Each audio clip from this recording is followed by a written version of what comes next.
Tudewo pasang tarif pemerasan 125 juta, di markup bawahan jadi 225 juta. Coba. Koruptor dikorupsi. Koruptor kok dikorupsi lagi. GERD nggak bikin sakit jantung. Udah, itu aja. Awalnya ya udah nih, aman lancar damai sentosa. Sampai beberapa jam kemudian ada yang nge-reply. Belajar lagi deh, Dok. Belajar lagi deh, Dok. Belajar lagi deh, Dok.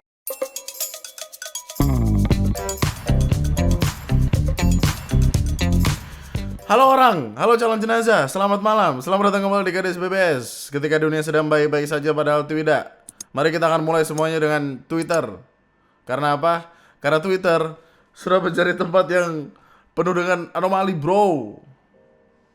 Gue nggak tahu kurang lebihnya kapan semuanya bermula, tapi Twitter berubah menjadi sebuah tempat yang sangat menyeramkan.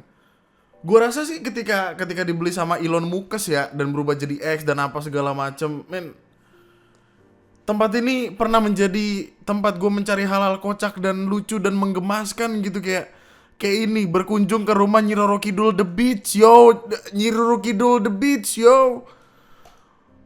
Dulu tuh banyak sekali postingan-postingan kayak gini, sekarang enggak. Sekarang isinya berantem doang. Capek banget. Kayak ini baru banget terjadi, men.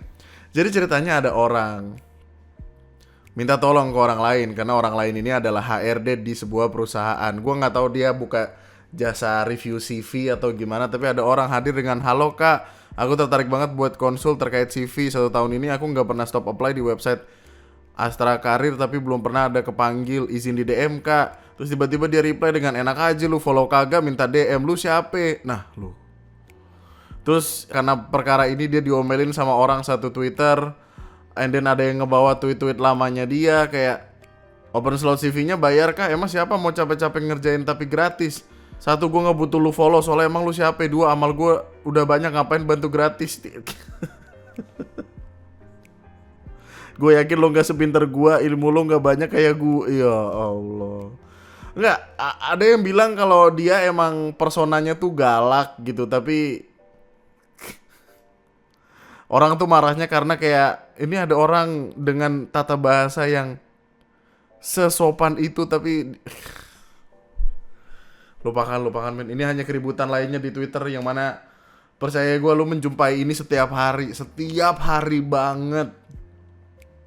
Lu bisa menemukan perdebatan apapun. Oh, gue inget salah satunya adalah ini. Ini adalah contoh sih, by the way. Ini versi bahasa Inggrisnya. Ada versi bahasa Indonesianya, gue lupa, Twitter gue gak ketemu. Tapi ada perdebatan gitu. Ada orang nanya di Twitter, hadir dengan pertanyaan yang sederhana sekali. Kalau misalkan lu punya uang 10 miliar, uang itu bakal lu apain? Gue pribadi, kalau misalkan gue dapat uang 10 miliar, wah, gue happy sekali dong. Gue bisa melakukan apapun dengan uang itu. Gue beli rumah mahal, gue beli mobil mahal, apapun itu, investasi, bla bla bla bla bla bla gitu kan. Begitupun orang-orang di kolom reply-nya. Ini sayang sekali nggak gue simpen, tapi kayak lucu banget men. Ada yang bilang kayak mau nanam sawit, ada yang bilang mau buka dapur MBG, ada yang bilang mau daftar jadi caleg, apapun itu lucu-lucu lah, sampai akhirnya ada perdebatan di tengah-tengah itu. Ada yang ngebales kayak, "Oh, gua mah mau investasiin aja dengan gua beli emas sama beli tanah sama ladang, biar nanti gua bercocok tanam apa segala macem, lalu gua akan menikmati hari-hari tua gua." Itu harmless sekali, itu sangat aman, nggak ada yang gimana-gimana. Sampai akhirnya ada yang reply kayak, "Tahun segini masih investasi di investasi yang tradisional kayak gitu. Untuk apa lu ngebeli emas, rumah apa segala macamnya nantinya bisa kemakan zaman? Kenapa nggak yang investasi digital aja kayak Bitcoin, terus obligasi apa segala macam?" Dibalas lah kayak, "Ya emang kenapa, gua mah masih sukanya yang tradisional karena menurut gua itu adalah investasi yang paling aman." Di reply lagi kayak, "Ya kalau misalkan udah zamannya beda mah." Terus kemudian dia berantem ngomongin perkara 10 miliar yang nggak ada. Kayak nggak, maksud gue, bro, lu cari dulu 10 miliarnya.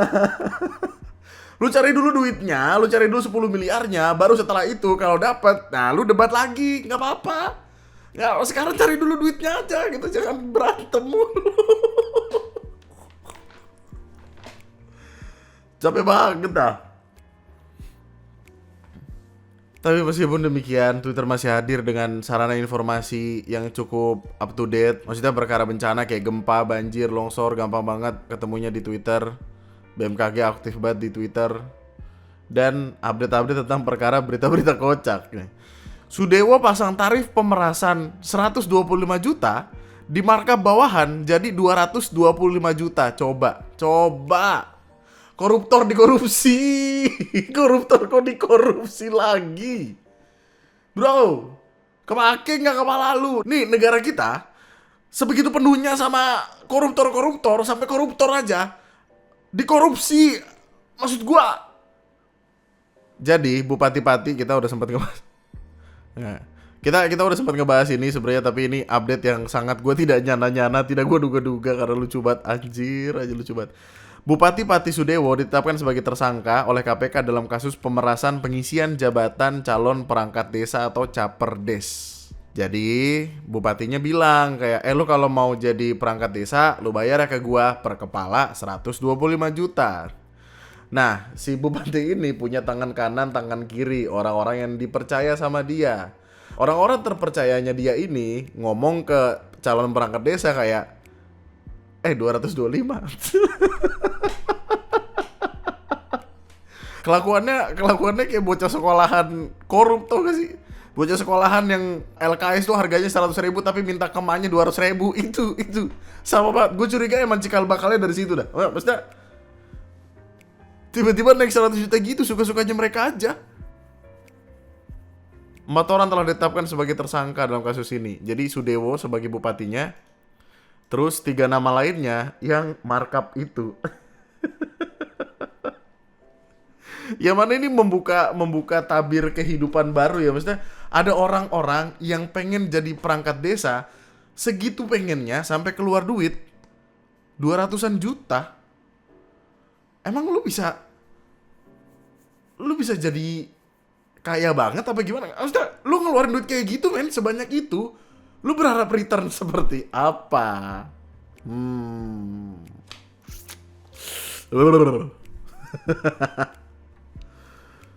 Anyway, gue akan ngebawain lu sebuah bahasan. Bahasannya terlalu besar untuk tidak kita bawa ke video TNM. Jadi mari kita omongin di sini. Awal mulanya sebenarnya kita semua udah tahu tentang perkara yang terjadi. Gue nggak pengen ngebawa sejauh itu demi menghormati pihak-pihak yang sedang berduka. Tapi intinya di sini gue pengen fokusin kepada netizen kita, orang-orang di internet kita yang sangat ajaib, yang sangat mantap, tidak gue expect ada di dunia. Di internet lagi ada sirkulasi obrolan tentang GERD. Karena obrolannya lagi rame di internet dan banyak dokter yang ngerasa harus meluruskan itu biar nggak terjadi kesalahpahaman, ada penjelasan dari dokter jantung. GERD nggak bikin sakit jantung. Udah, itu aja. Awalnya ya udah nih, aman, lancar, damai, sentosa. Sampai beberapa jam kemudian ada yang nge-reply, nggak bikin sakit jantung tapi dada sesek. Kematian henti napas, henti jantung karena kurangnya oksigen yang mengalir ke darah. Darah tidak mengalir, jantung berhenti. GERD anxiety memang gak bikin sakit jantung, tapi bisa berhubungan dengan jantung. Belajar lagi deh dok. Belajar lagi deh dok. Dok, belajar lagi deh dok.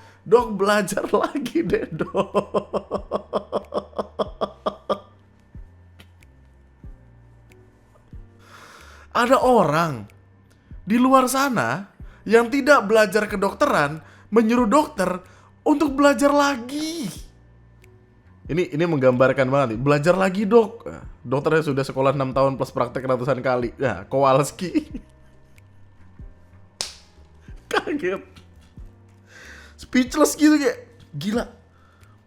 Ada orang di luar sana yang nyuruh dokter untuk belajar lagi. Spesialis loh men.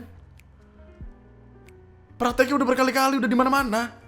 Dan untuk menjadi dokter spesialis, wah panjang sekali itu. Gue ada beberapa kawan yang sedang menuju dokter spesialis dan wah pusing banget bro. Nih lu bisa cari di Google gampang. Tahapan menjadi dokter spesialis, lu harus pendidikan sarjana kedokteran atau SKED, pendidikan profesi dokter atau koas, lu uji kompetensi, lu internship dulu 1 tahun, seleksi dan program pendidikan dokter spesialis, kelulusan dan gelar spesialis. Total waktu yang dibutuhkan dari awal masuk kedokteran hingga menjadi dokter spesialis bisa mencapai 10 sampai 15 tahun. Disuruh belajar lagi. Nangis kayak belajar lagi. Langsung musik banget gue. What the shit? Men, ini sangat tidak make sense, men. Ada yang ngebahas dari sisi ini, matinya kepakaran. Ngebawa ini, yang bilang GERD nggak ada hubungannya sama jantung, sini maju. Emakku sudah bertahun-tahun survive sama pembengkakan jantung yang diawali penyakit GERD kronis yang dideritanya. Jadi stop ya bilang GERD nggak ada hubungannya sama penyakit jantung. Dibalas sama dokter, dimajuin sama dokter. GERD memang tidak ada hubungannya sama jantung, tapi semoga emaknya membaik dan stabil lah sekarang. Izin berkenalan, saya dokter spesialis jantung. Pengalaman praktek dokter 17 tahun, menulis 15 buku dan 1000-an video edukasi di YouTube. Boleh disimak, pasti bermanfaat untuk lebih mengerti keadaan emak. Salam. Dimajuin. Katanya kan sini maju. Ini bro, pakai emot itu kan. Sini maju. Dimajuin. Gimana? Saya mbak, nggak ada hubungannya GERD dengan jantung bengkak mbak. Pembengkakan jantung bisa disebabkan banyak hal atau gejala serangan jantung yang menyerupai GERD. Ini mbak udah dimajuin mbak, gimana nih? Masalahnya yang majuin pinter banget ini mbak, gimana nih? Lu tahu yang namanya Dunning-Kruger effect? Dunning-Kruger? Ini udah sering kali diomongin loh, ini banyak banget yang ngomongin loh. The peak, culture, confidence gap, and then expert. Knowledge tuh begini. Ini udah banyak sekali yang ngomongin, udah banyak sekali yang ngeluarin. Dunning-Kruger effect adalah bias kognitif di mana seseorang dengan kemampuan atau pengetahuan rendah dalam suatu bidang justru merasa dirinya sangat kompeten, pintar, atau ahli melampaui kemampuan aslinya. Kalau yang kasus ini gue nggak tahu, mungkin dia terbawa emosi atau gimana. Yang ini juga gue nggak ngerti gimana. Tapi untuk perkara yang Mbak H ini udah ada clarify-nya. Clarify-nya adalah, guys maaf ya soal thread tadi. Aku minta maaf sama semua dokter yang udah balas thread aku barusan. Sekali lagi maafin aku yang gak tahu apa-apa ini. Mamaku udah berkali-kali bolak-balik dokter spesialis jantung dan selalu dibilangnya karena ada GERD. Makanya hopeless. Maafin aku teman-teman seluruh dokter. Makasih. Semoga ini jadi pembelajaran buat aku. Well, cukup kesatria untuk minta maaf. Dan ya mungkin berdasar, mungkin dia ada kekesalan di sana. Mungkin dia belum ketemu dokter yang tepat atau gimana, gue nggak gitu paham deh. Cuman ya yang ini selesai. Terus yang ini, yang si J ini juga klarifikasi. Bismillah, halo saya Jumo ingin meminta maaf kepada Dokter Bobby atas perilaku tidak menyenangkan saya yang membuat diri saya sangat blunder. Tidak seharusnya saya berkomentar sangat lancar seperti itu sehingga membuat kekacauan seperti sekarang ini. Saya juga meminta maaf kepada semua. Saya tidak akan mengulangi perbuatan saya lagi. Saya akan belajar dari kesalahan saya ini dalam bersikap. Saya salah, mohon maaf kesalahan saya. Terima kasih. Yang mana ya udah gitu, maksudnya ini berinternet. Lu bikin statement meskipun aneh dan sangat tolol. Juru dokter belajar lagi tuh kayak apa sih? Dia udah minta maaf. Salah satu tindakan kesatria lah. Dia menyadari kesalahannya. Cukup gentle lah. Terus ini, ya Allah. Gak bikin sakit jantung tapi oksigen ke darah untuk memompa jantung sangat minim. Jadi bisa mati. Jangan bacot kalau belum pernah ngerasain serangan jantung akibat GERD anxiety. Waduh. Mbak, ini namanya aja Dokter Bobby jantung loh, Mbak. Maksudnya, Mbak, ada jantungnya, Mbak. Ini jantung tuh maksudnya jantung orang, Mbak, bukan jantung pisang. Maksudnya ini jelas, Mbak. Mbak ada apa? Sehat, ya Allah. Orang berusaha menjelaskan, men. Banyak yang berusaha menjelaskan.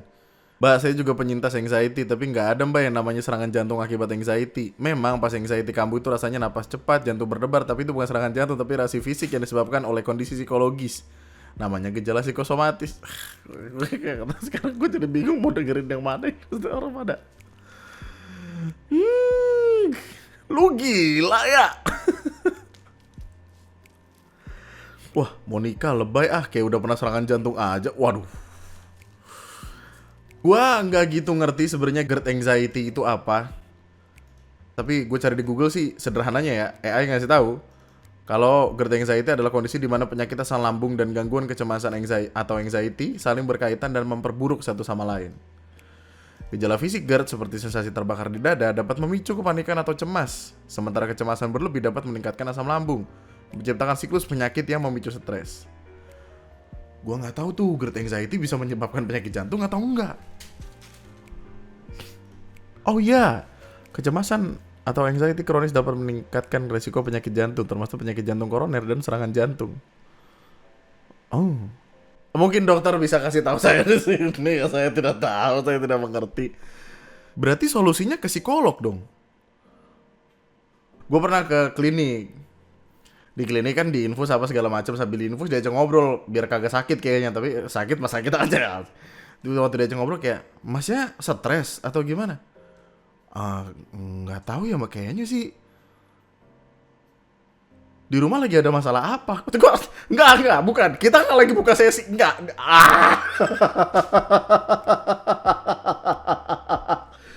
Lucu banget. Mungkin maksudnya untuk kayak diajakin ngobrol untuk menenangkan. Mungkin gue tiba-tiba bisa curhat ke dia. Gue nggak tahu, tapi kayak, oh stresnya dihilangin dulu berarti. Oh. Itulah kenapa kita harus ke dokter ya, untuk tidak menyana-nyana sendiri ya. Oke. Kalau yang Monica ini nggak ada informasi atau apa, nggak ada clarify atau apa, langsung di private. Jadi kayak kita ke skip. 2 orang udah minta maaf, 1 orang skip. Men, ini amazing men. Lu lihat obrolan ini amazing sekali. Sekali lagi, GERD asam lambung tidak menyebabkan kematian ya. Tidak nyaman, iya. Mengganggu kualitas hidup, iya. Tapi bukan penyakit yang menyebabkan kematian. Kata siapa tidak? Tetangga aku, teman aku, ada berapa tuh yang meninggal karena GERD akut? Kata tetangga kan kak, bukan kata dokternya. Lah yang ngomong suaminya, gimana sih? Suaminya tetangga itu dokter penyakit dalam bukan Din? Coba tanyain dulu Din. Obrolan apa ini? Ya Allah, dokter spesialis jantung disuruh belajar lagi. Ya Allah. Ya kalau nggak percaya sama dokter jantung, mau percaya sama siapa? Kalau perkaranya adalah jantung. Orang yang cuma research di internet sambil boker nyuruh dokter yang sekolah bertahun-tahun buat belajar lagi. Lalu masalahnya berlanjut ke Twitter. Di Twitter ada seorang kardiologis, dokter spesialis jantung. Tertulis di bio-nya, jelas sekali. Lalu menjelaskan, GERD tidak bikin sakit jantung. GERD nggak bikin henti jantung mendadak, jauh banget. Biar organnya nempel atas bawah, cuma dibatasin otot diafragma. Dokter ini kemudian dikata-katain sama orang di Twitter. Aneh banget men, ada orang yang tiba-tiba hadir dengan, kok ada orang sebodoh ini? Kok ada manusia nge-tweet kayak gini? Hei mbak, oh, mbak, ya Allah, ini yang nge-tweet jelas loh, kelihatan loh kardiologis, mbak, hei mbak. Orang-orang ini dapat rasa percaya diri untuk ngomong kayak gini tuh datang dari mana?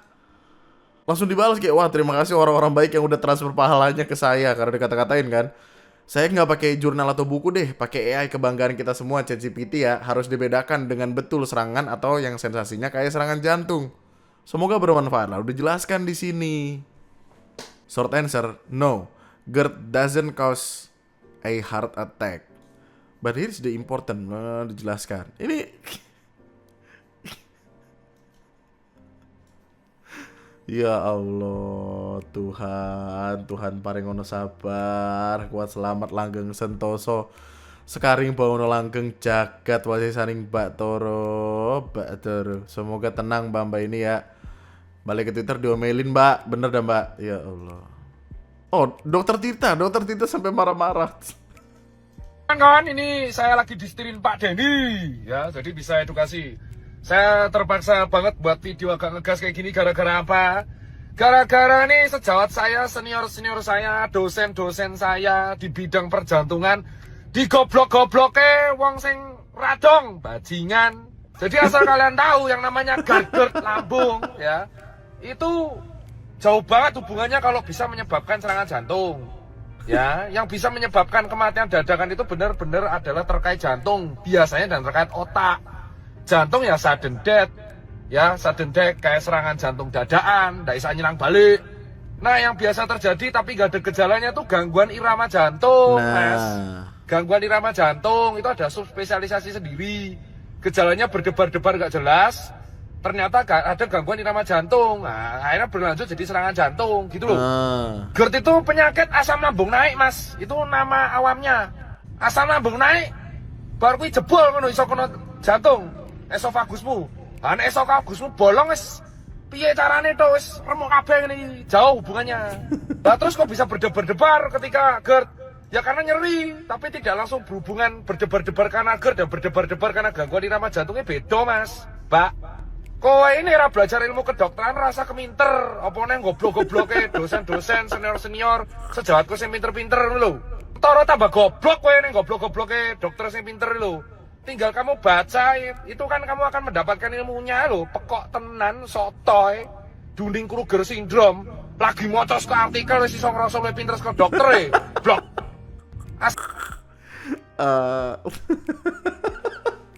Omelin aja dong. Omelin aja dong. Emang orang kadang gitu dong.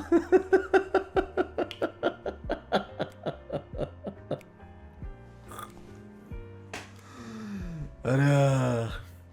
Ya begitulah ya intinya. Maksudnya tolong lihat perdebatan ini sebagai bahan edukasi lu aja. Khususnya untuk sobat-sobat asam lambung ya. Ya. Semoga diberikan kesehatan terus menerus karena sehat itu mahal. Sehat itu mahal ya kawan-kawan ya. Oke? Mantap, mantap. Oke. Lanjut. Hidup tidak akan nikmat rasanya kalau kita tidak ngomongin MBG, betul? Enggak. Gue yakin orang-orang yang nonton kayak pikir lagi. Ya tapi gini bro.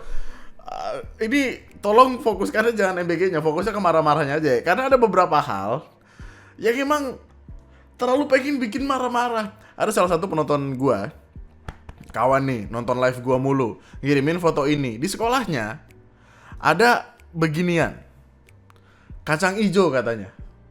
Kacang ijo tapi kacangnya jadi toge. Kata gue ini kacang ijo berawon. Bubur kacang ijo. Kacang hijaunya jadi toge. Nggak tahu, mungkin ini masih acceptable, mungkin masih nggak apa-apa. Cuman gue aneh aja ngeliatnya, kenapa toge? Toge itu dimana-mana digoreng, toge goreng. Pernah denger nggak toge goreng? Terus ini, men, ini tuh sangat gak make sense, sangat tidak masuk akal, sangat menyakiti hati, men. MBG di Cigemblong, Lebak, isinya telur mentah. Wakil kepala sekolah bilang kemarin belatung di sayur. Berarti kan emang masalah. Terus ada yang ngasih videonya. MBG di SMAN 1 Cigemblong. Iya Pak. Oh. Iya, telurnya mentah, jagungnya mentah. Nah, Piraku kami kudu masak sorangan, ai siswa kudu masak sorangan di sekolah kumti mana. masa siswa suruh masak sendiri, mana kompornya? Ngarang MBG na iya mah. Telur mentah bro, lu pikir semua bocah sekolahan adera ya? Butuh telur mentah di video setiap hari? Enggak, kenapa sih? Telurnya mentah, jagung mentah, lu kata gue bete disuruh makan jagung. Buahnya lengkeng, ini kayaknya tahu dah. Ya Allah, tahu kesepian banget itu kayak. Ya Allah Tuhan. Orang di internet berarti ini marah bro. Marah banget. Oh, apalagi dengan fakta bahwa SPPG kan bisa langsung jadi P3K ya. Ya Allah. Terus orang pada makin marah gitu. Ini serius yang begini mau dijadiin ASN tanpa proses apapun. Nah, telur mentah. Akhirnya ada klarifikasi. Klarifikasinya sendiri pun, ya Allah Akbar, membingungkan sekali. Coba lu dengerin Assalamualaikum deh. warahmatullahi wabarakatuh. Mendak mengikuti video yang beredar di sosial media. Saya Kepala SPPG Kecamatan Cigemblong beserta seluruh tim pengurus menyampaikan permohonan maaf yang sebesar-besarnya atas kelalaian kami dalam menjalankan program makan bergizi gratis di Kecamatan Sigemlong. Terkait dengan video yang beredar, memang benar itu telur masih mentah. Dikarenakan pas kami cek di CCTV, ternyata ada keluhan dari kaki yang sangat bawah kelanca berisi telur mentah yang sudah dicuci ke meja pengosian. Apa? Apa itu? Apa itu barusan?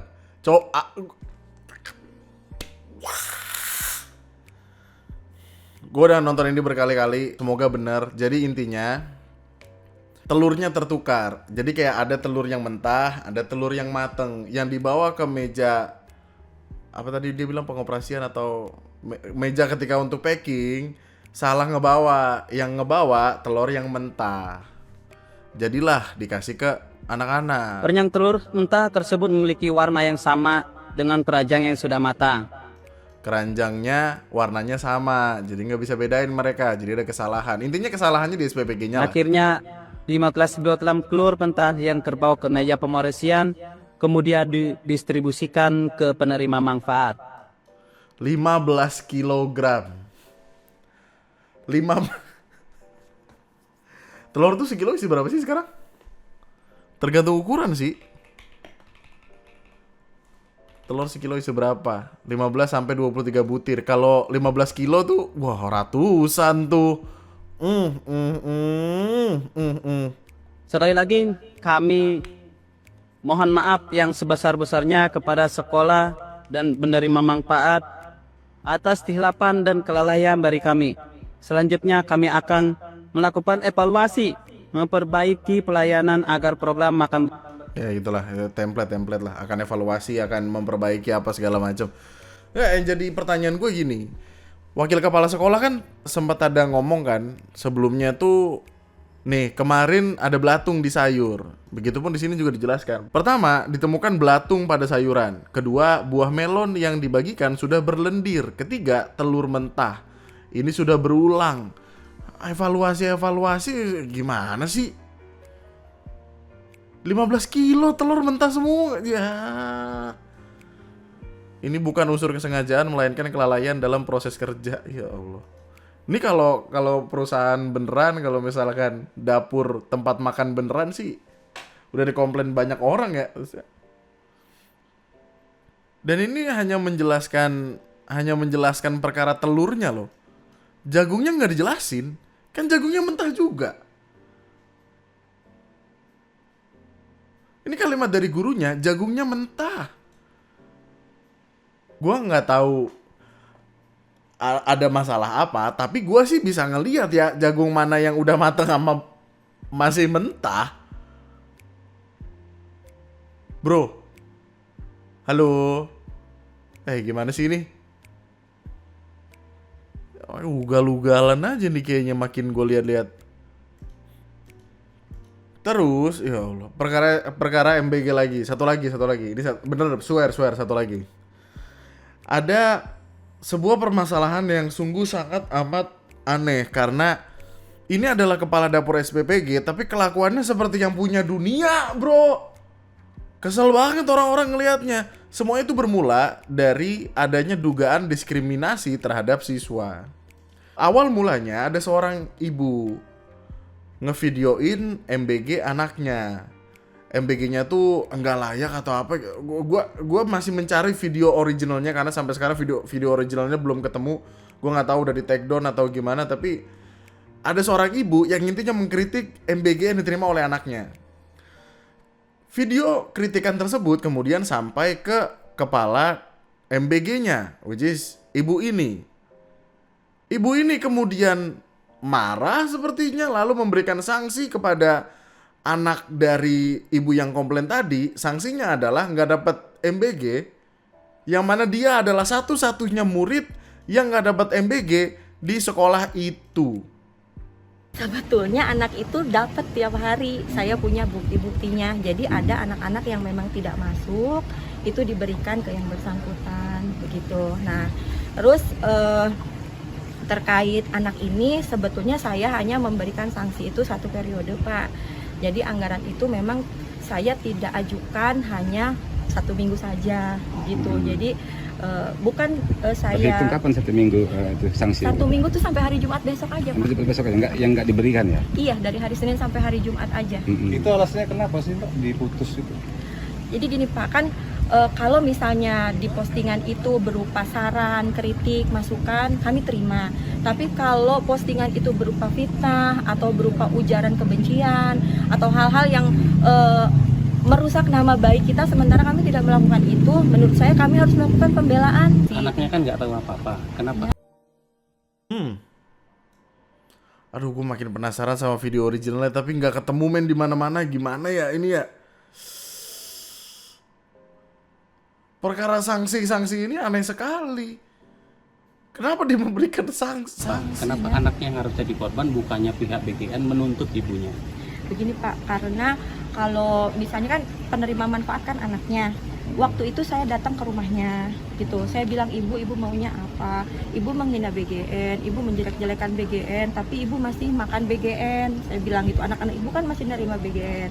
Ibunya bilang, ya nggak apa-apa, saya nggak butuh program BGN. Saya juga bisa kok ngasih anak makan saya setiap hari, nggak perlu saya program BGN. Akhirnya saya bilang, ya sudah kalau memang nggak mau program MBG ya udah nggak usah diambil. Ibu juga kalau nggak mau ya saya ini aja, saya cabut aja. Saya bilang ya udah nggak apa-apa, nggak usah dikasih juga nggak apa-apa gitu.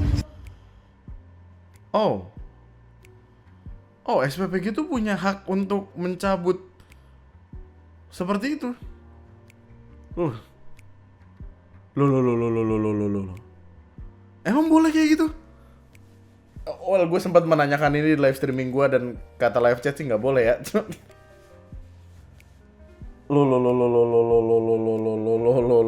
Bukannya ini dari Bapak Presiden? Kalimat dia yang bilang nyamperin ibu dari si pembuat video itu dianggap intimidasi oleh orang-orang di internet. Dan kayaknya gue bisa menebak deh apa yang ibunya bilang. Mungkin ibunya bilang kayak, duit MBG harusnya dapat segini, ternyata dapat segini, ini pasti dikorupsi. Gue yakin gak jauh-jauh dari itu. Yakin gue. Gue penasaran sekali video originalnya. Tidak ketemu. Akibatnya karena perkara itu, pihak DPRD ngedatengin sekolah anaknya. Dan anaknya bercerita. Siapa namanya? Alfan, Alfan, kelas 6, kelas 6. Udah berapa hari nggak dapat MPG? 3 hari. 3 hari. Dari satu sekolah ini cuma Alfa sendiri yang nggak dapat MPG. Iya. Itu kenapa kok Alfa nggak dapat? Situ tuh nggak tahu tuh, kalau saya mamanya tuh yang tahu. Oh, pas MPG tiba, datang, Alfan dibagi-bagi, Alfannya nggak dibagi. Terus Alfan makan apa? Bawa apa? Bawa bontot dari rumah atau gitu? Enggak, jajan. Jajan sendiri. Oh, jadi cuma Alfan sendiri di sini yang nggak makan MPG, kawan-kawannya yang dapat MPG. Sendirian di sekolah itu. Yang kocak adalah ketika anggota DPRD itu datang untuk mengecek, DPRD menemukan menu makanan yang dinilai tidak layak konsumsi. Salah satu temuan paling mencolok adalah buah salak dalam kondisi busuk yang tetap dibagikan kepada siswa. Dicecer lah tuh sama anggota DPRD-nya. Dia marah-marah. Bahwa satu, betul dapur MBG Trimorjo ini tidak membagi 2 anak ini karena ibu protes. Betul ibu? Ya. Yang kedua, ibu datang ke rumah orang tuanya. Intimidasi atau bukan? Kalau intimidasi tidak. Tidak, Intimidasi tapi tidak. mendatangi. Kalau mendatangi iya, saya Oke. mencoba menjelaskan juknis bahwa karena beliau itu yang diserang kan sistemnya Pak. Jadi gini, Ya. yang diserang itu sistemnya, sementara kami Pak di sini posisi Kita ini juga. betul Kalau- Pak. Kan kalau- ada dasar Kalau hukum. lembaga ini merasa Di sini juga aneh sih. Orang lagi ngomong sama dia main potong aja. Gue juga pengen tahu penjelasannya apa kan. Oh, oke. ya, nama baiknya, ibu baik bisa menempuh jalur hukum, bukan menghukum anaknya. Bapak kan begini ya Iya. Pak. Nih. Saya Sekarang saya tanya ibu, ya, 2 kali. mulai hari ini dibagi nggak? Mulai besok anak itu? kalau Saya tanya, jawab aja. Siap. Jadi kalau di Anak 2 itu mau dibagi? saya tidak menginginkan anggaran ya Pak. Hah? Saya tidak meminta anggaran. Tidak minta anggaran. Tidak. Jadi anggaran itu 3.833 anak Pak. 38. Saya mengambil anggaran 3.831. Susah sih. Jadi 2 lah. Jadi Jadi ibu yang membuat melanjutkan. angka Ya. 2 orang Dan anak stop. itu ya. Daripada kita banyak, kita konfirmkan saya minta dapur ini ditutup. Betul. Tutup. Masyarakat tutup dapur ini. Ya. Ini aja. Bicara anggaran sampai sok pinter semua. Tutup. Tutup bersama Dek. Udah lihat janda itu kamu. Kalau Bapak mengizinkan hari ini satu demo. Kepala tapi udah kayak lemes langsung. Kepala SPPG-nya lemas. Tidak tahu harus menjawab apa. Jadi runutannya ya, simpelnya, sederhananya. Ada seorang anak dapat MBG, dibawa pulang ke rumah, emaknya ngeliat, apa MBG begini? Ngebikinlah video kritik, marah-marah apa segala macam yang tidak kita temukan di internet itu. Kemudian pihak SPPG-nya mendatangi si ibu ini, yang terkesan seperti intimidasi. Kemudian perkaranya ramai. Keramaian itu kemudian disambut oleh anggota DPRD ini. Anggota DPR ini kemudian ngajak rapat, kagak ketemu solusinya. Akhirnya pengen ditutup si dapur SPPG-nya ini. Pertanyaan gua, emang bisa ditutup ya? Emang ketika DPRD ngomong tutup, pas ditutup? Kalau bisa gitu mah itu yang kemarin 41 dapur MBG yang punya bocah 20-an tahun itu tutup juga. Seru banget ini. Seru banget ini orang berat. Orang kalau dikasih kekuasaan kadang gitu bro, suka jumawa. ketika ibu membuli anak, ini akan masuk ranah. Efek jangka panjangnya buat anak Yang kali ini dipimpin ibu, tutup. Jadi ibu jangan, oh saya di belakang ada siapa? Boleh. Oh, anggota DPR bilang gitu. Jadi ibu jangan, saya di belakang ada siapa? Oh, gue kuat-kuatan baking. Oh, siap. Saya tidak mengerti apa yang terjadi, tapi ya udah omelin aja Pak. Emang omelin aja Pak. Omelin. Panjang tuh perkara. Nih, sebenarnya yang menyebalkan tuh yang ini men, karena ada kalimat makan ini. Hati-hati. Makan, habisin, ngambil telan. Suruh makan habisin telan kayak. Jangan anak-anak kecil ya, kasihan tuh. Telan.